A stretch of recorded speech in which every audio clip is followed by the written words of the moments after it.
શ્રીમદ ભાગવતમાં જ્યાં વિષ્ણુના જુદા જુદા અવતારોની કથાઓ આવે છે, એમાં એક વામન અવતારનો પણ પ્રસંગ એમાં આવે છે. બહુ સુંદર કથા છે. એ કથા બી અને વિષ્ણુ ભગવાન એ રૂપ લે છે અને પછી દાન લેવા માટે વામનનો બ્રાહ્મણનો વેશ રૂપે આવે છે.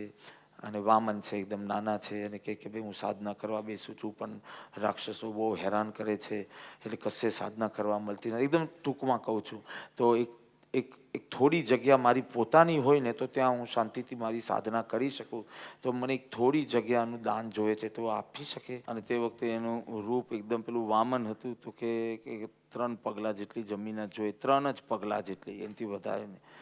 બલિરાજાએ કીધું કે ભલે, તો તમારા 3 પગલાં પાડો અને જ્યાં પાડશો એ બધી જગ્યા તમારી. એવી રીતે આખી કથા લાંબી લાંબી ચાલે છે. અને પછી એનું પોતાનું વિરાટ રૂપમાં 3 પગલાં, એક મધ્ય લોકમાં, એક સ્વર્ગ લોકમાં અને એક અધોલોકમાં, એમ કરીને 3 લોકનું આખું. મારે તો એટલું જ કહેવું કે 3 પગલામાં કાર્ય તમારું થઈ શકે એમ છે. અને એ 3 પગલાં એટલે શું? પણ એ 3 પગલાં તમારે પહેલાં ધરવા પડશે. કયા?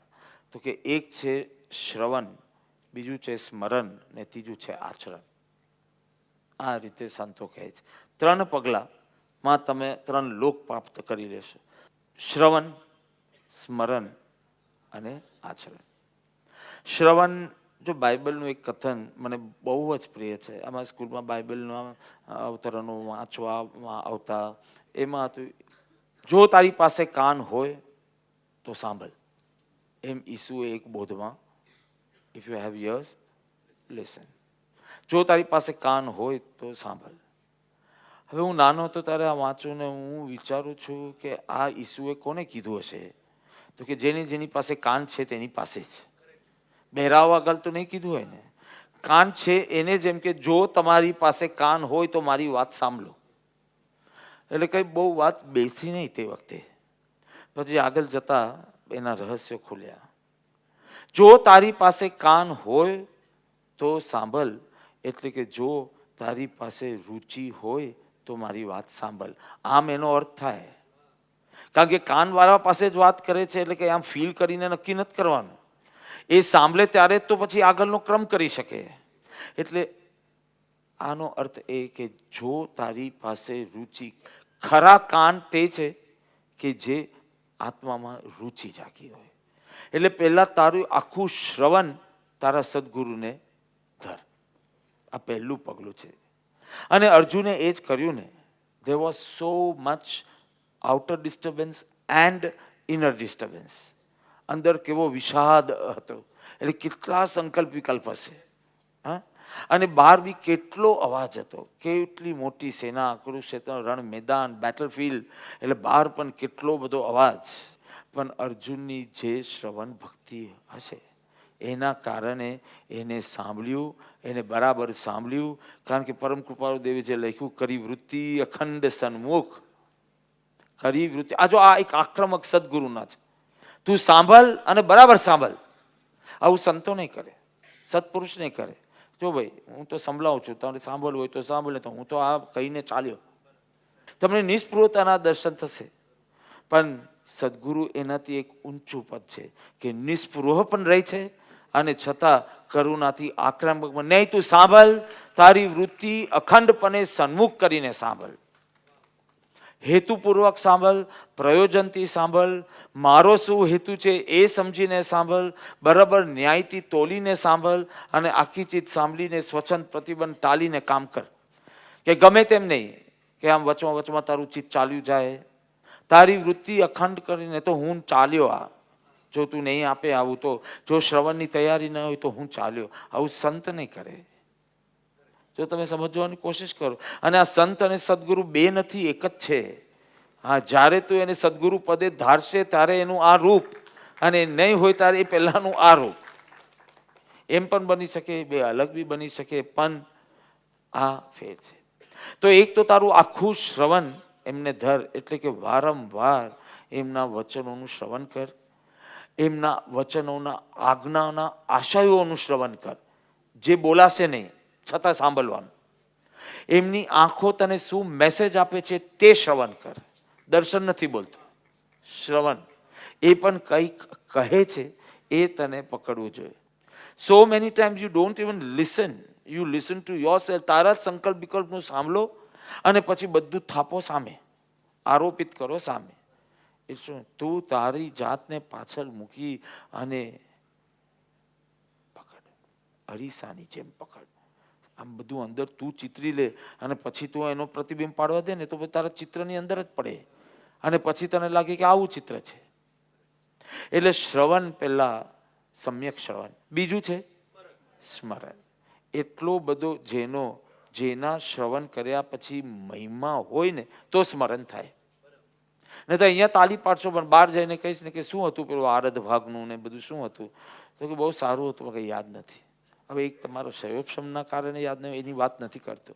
પણ જ્યારે શ્રવણ કર્યા પછી મહિમા વધે તો જ એનું સ્મરણ થાય. શ્રવણ કરતા હો દરેક શિબિરનું, પણ સ્મરણ ન રહેતા હોય તો તમે જુઓ કે બીજું પગલું જ નથી, તમે એટલું ધર્યું જ નથી, તમારી સ્મૃતિ શક્તિ તમે શ્રી ગુરુના ચરણે ધરી નથી.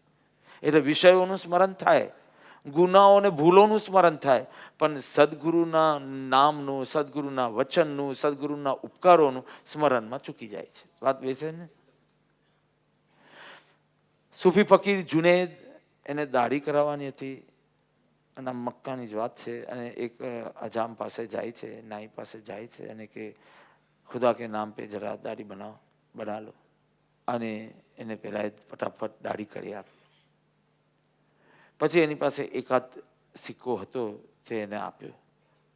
પેલો હજામ રડી પડ્યો કે તમે ખુદા કે નામ પે બોલો, તમે વેપાર કે નામ પે બોલો એમ કીધું હોત ને, ધંધાનું નામ કીધું હોત ને તો ચોક્કસ લેતે, પણ તમે ખુદાનું નામ લીધું તો ખુદાના કારણે જો મારે કરવાનું હોય તો હવે આખું આ કાર્ય જ બદલાઈ ગયું. એક શબ્દ ખુદા, બે આમ જુઓ તો બે અક્ષર, એ બે અક્ષર એને આ હજામતની આગળ લગાવ્યા તો એના માટે એ આખી પ્રક્રિયા અલગ હતી. આખી ચીજ એના માટે સેવા હતી, એના માટે ઉપાસના બની ગયેલી, આરાધના બની ગયેલી. હરી ઈચ્છા આપણે ઘણીવાર નથી બોલતા, હરી ઈચ્છા જેમ થશે, હરી ઈચ્છા બોલો, ઇન્શાલ્લાહ બોલો, પણ એક એની અંદર જેને મહિમા હોય એ આખું પરિણમન એનું કેવું જુદું બની ગયું. તો કે ખુદાનું નામ દીધું ને હવે હું પૈસા નહીં લઈ શકું. પેલા કાગડાની કથા આપણે નાના હતા ત્યારે સાંભળ્યું હતું. ગડો હતો, એમાં પાણી બહુ નીચે હતું, દૂર હતું, અને એને પાણી પીવું હતું. ગરમીના દિવસ હતો, જેઠ મહિનો હતો, અને પાણી પીવું હતું અને પાણી બહુ દૂર હતું. પછી એને શું કર્યું? કાંકરા નાખ્યા. અને એમ કે હવે આ એકચ્યુઅલી આવી તો બને કે મને ખબર નથી, પણ કાંકરા નાખ્યા અને પાણી ઉપર આવ્યું અને પછી પીને કાગડો ગયો. એટલે આમાં પેલું બાળક તો સૂઈ જાય, એટલે એ કથા તો સફળ છે. સત્ય છે કે નહીં ખબર નહીં, પણ એ પેલો કાગડો પણ ઉડી જાય ને એની એ ઊંઘ આવી જાય, એવું બનતું. પણ એ દ્રષ્ટાંત અહીંયા લઉં ને તો જેટલું તારા ગળામાં પાણી છે, તારા હૃદયમાં ભગવાન છે, પણ બહુ દૂર છે. તારે નામ સ્મરણ રૂપી કાંકરા પથરા નાખવાના, એટલે પ્રભુ નિકટ નિકટ નિકટ નિકટ આવે અને પછી પાણી પીને તૃપ્તિ થાય. એ જ કથાને ચલાવી આપણે નામમય. પણ આ મહિમા કેવી રીતે આવે? નામનો મહિમા કે એ 5 વાર એ નામ લે ને તો આખી ભાવ દશામાં ફેર પડવું જોઈએ. તમે બહારથી અંદર આવો એસીમાં ને તમને તરત જ એક શીતળતાનો અનુભવ થયો જોઈએ, એટલું થઈ રહ્યું છે. તો પેલું શ્રવણ, પછી બીજો પગલું, અને ત્રીજું પગલું આચરણ. આચરણ પહેલા દર્શન બદલાવવું જોઈએ. દર્શન વિના આચરણ બદલાય ને તો બી એ આચરણની વાસ્તવિક રીતે કોઈ કિંમત નથી. દર્શન બદલાવું. સંતો કે છે દુર્ગુણો દિવાલ જેવા છે, સદગુણો દરવાજા જેવા છે. અને નાનામાં નાની ઝૂંપડી હોય ને તેમાં બી એક દરવાજો હોય ને હોય. દરેક ઘરમાં દરવાજો હોય કે ના હોય? હું ઘર બોલું છું, કબર નથી બોલતો એટલા માટે. કબર હોય ને દરવાજો ન હોય, આઈ કેન અન્ડરસ્ટેન્ડ. પણ ઘર હોય તો દરવાજો હોય ને. દરેક વ્યક્તિમાં દુર્ગુણો રૂપી દિવાલો પણ હશે જ, અને દરેક વ્યક્તિમાં સદગુણ રૂપી દરવાજો પણ હશે. એટલે તારું દર્શન હવે બદલ, અને દર્શન અનુસાર તારી ભાષા બદલ. હવે કોઈક ખરાબ છે ને કોઈક સારું છે એમ નહીં. તને દેખાશે તો ખરું જ એવું, વિષમતા તો દેખાશે, પણ એ વિષમતાને તારે આ રીતે ભાષામાં વ્યક્ત કરવું, ये कम अच्छा है, ये ज्यादा अच्छा है। તમને એનામાં દરવાજો નાનો દેખાય તો કહેવાનું કમ અચ્છા હે, ये कम अच्छी है, ये ज्यादा अच्छी है। પણ ખરાબ તને કેવો બી દેખાવું ન જોઈએ, કારણ કે દરેક ઘરમાં દિવાલ સાથે દરવાજો છે, તો કેમ તું દિવાલની જ વાત કરે છે? કેમ તને દિવાલો જ દેખાય છે? ઝૂંપડીમાં પણ દરવાજો છે, મહેલમાં પણ દરવાજો છે. તું દરવાજો જો અને એમ કે આ મોટો દરવાજો છે, આ નાનો દરવાજો, એ બી તને દેખાય તો, બાકી દરવાજાને એનું પર્પસ દેખાય તો ઇનફ છે. પછી સમજો દર્શન થાય, હવે તું આવું કરશે, આ ઓછો સારો છે, આ વધારે સારો, પણ આ સારો છે ને આ ખરાબ છે, એ ખરાબ શબ્દ હવે તારામાં નહીં રહે, તારા દર્શનમાં જ નહીં રહે. કેટલો બધો ફેર છે દ્રષ્ટિકોણ સાથે તારું ભાષા, એટલે કે તારી વાણી ને વર્તનને કેટલો બધો સંબંધ છે. એક રાજા હતો, એ એક આંખે કાણો હતો, અને એક આર્ટિસ્ટ આવ્યો એ રાજ્યમાં, અને he could make wonderful portraits. તે પેલા રાજા પણ હોશમાં એકદમ આવી ગયા, ઉલ્લાસમાં, અને કે ચાલ મારું એક સરસ ચિત્ર દોર. હવે એ હતો તો કાણ્યો, એટલે ગમે જેટલું સરસ દોરશે ને એટલું એનું કાણિયાપણું વધારે આવશે.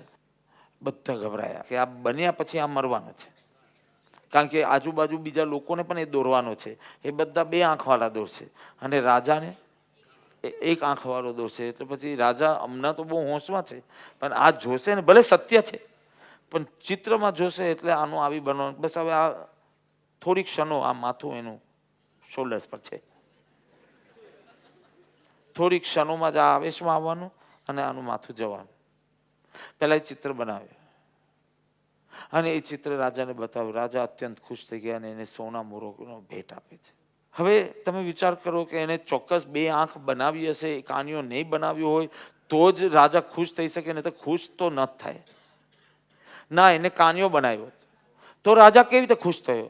તો કે એને આખું દ્રશ્ય શિકારનું બનાવ્યું, કે રાજા શિકાર કરી રહ્યા છે અને એ શિકાર કરવામાં એ નિશાન લઈ રહ્યા છે, સત્ય પણ અને મધુર પણ. તમારા વાણી વર્તનમાં તમે આ બંને રાખી શકો. તમારે કોઈને ખુશ કરવા માટે જૂઠ બોલવાની જરૂર નહીં અને સત્યને કડવું બનાવવાની જરૂર નહીં. તમે સત્ય પણ બનાવી શકો. This a trick. અને એક બીજું તમને કહું, એક વ્યક્તિ બીજા વ્યક્તિને કીધું કે your teeth look like stars. પેલો એકદમ ખુશ થઈ ગયો કે oh are they so pretty? તો no, they are so far from each other. જેમ સ્ટાર્સ બહુ દૂર દૂર હોય એમ એક દાંત બીજા દાંત વચ્ચે કેટલી બધી જગ્યા છે. સત્ય તો સત્ય જ છે. તમારા દ્રષ્ટિકોણથી તમે એ ચીજને કેટલી મધુરતાથી, કેટલી સુંદર રીતે પ્રગટ કરી શકો. કોઈનો દોષ પણ તમે કેટલું સુંદર રીતે, દોષ રૂપે જ પણ કેટલી સુંદર રીતે, દોષ રૂપે પણ સુંદર રીતે એ તમે પ્રગટ કરી શકો અને એને વધુ ઉત્સાહિત, પ્રોત્સાહિત કરી શકો. તો પેલું શ્રવણ, પછી બીજું પગલું અને ત્રીજું પગલું આચરણ.